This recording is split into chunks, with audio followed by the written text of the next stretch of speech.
so Okay. that we can give all your answers to all the Yep. other journalists. Anyway, there's no questions I have that you don't know the answer to. We rolling, boys? Yep. Thank you, boys. The tough question first, your name and your job. So my name is Pascale Deyrolle, and I'm the general manager of the Venice Simple Orient Express. And this is a relationship I think you have with the train that goes back a long way. I've had the relationship with this train for about 25 years now.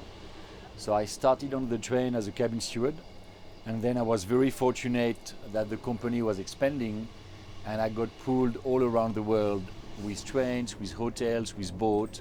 But very happily 2 years ago I came back to actually take over the train from the original general manager who was my first boss.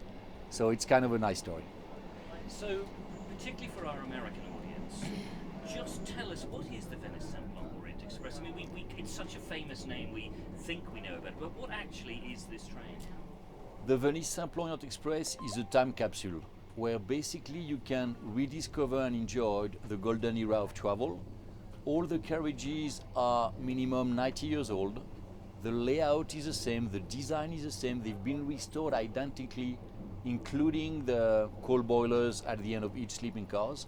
So we make sure we maintain what was the essence of the carriage and the essence of the design at the time, so people can create those fond memories of that way of traveling that we've all dreamt of. Now, if I want to make a train, I phone up German engineers and they build it for me. That's easy.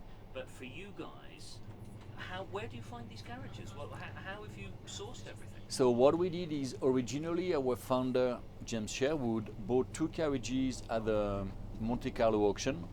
And then from there, very smartly, he pulled a team of engineers together that searched Europe and managed to find us another 21 carriages. And actually, to tell you the truth, we still have 5 carriages hidden away in France, so we could recreate more carriages tomorrow if we needed to. Now, many of us, of course, will know the story of this train because of Agatha Christie. And is that one of the prime reasons that many of your guests come to join? We're very fortunate that Agatha Christie did the marketing of luxury trains.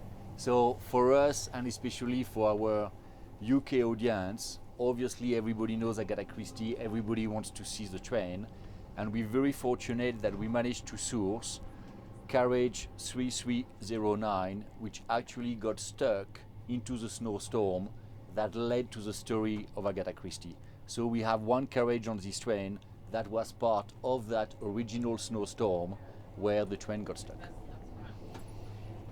Tell us a little bit about the day that a guest goes through on the train. So a day on the train is very like the old aristocracy way of life. So there is a protocol for everything. There is a protocol for boarding, there is a protocol for lunch where you will have 2 sittings. The maître d' will come to your cabin, he will take your lunch reservation, the same will happen for dinner as well. Then in the afternoon you have a rest and afternoon tea, then it's time to change. The big climax of your journey is the dinner time, with a pre-dinner at the bar, your dinner time, and then your after-dinner drinks. So it's very much similar to that 1920s golden eras, getting dressed up and enjoying life, similar to what the aristocracy used to do in the 1920s. It's not fast, is it? When we could fly from Venice to Paris or Venice to London in an hour and a half, what's the attraction of going this way? The attraction is the time capsule and the scenery. We purposely make sure that when we leave Venice, we don't take you the direct route. We could take you to Paris in 12 hours. Nothing like a plane, but we could get you to Paris in 12 hours. However, we make a point of going through the Brenner Pass into Austria with a stopover in Innsbruck. Then we'll take you to Bux, which is the border with Switzerland, Liechtenstein. Then into France overnight to be in Paris in the morning. The point is the train, the scenery, but more importantly, the memories you're going to create during the journey. And it's all about the journey and not the destination. Thank you for taking us on the ride. You're very welcome. Thank you for being here. Cut there.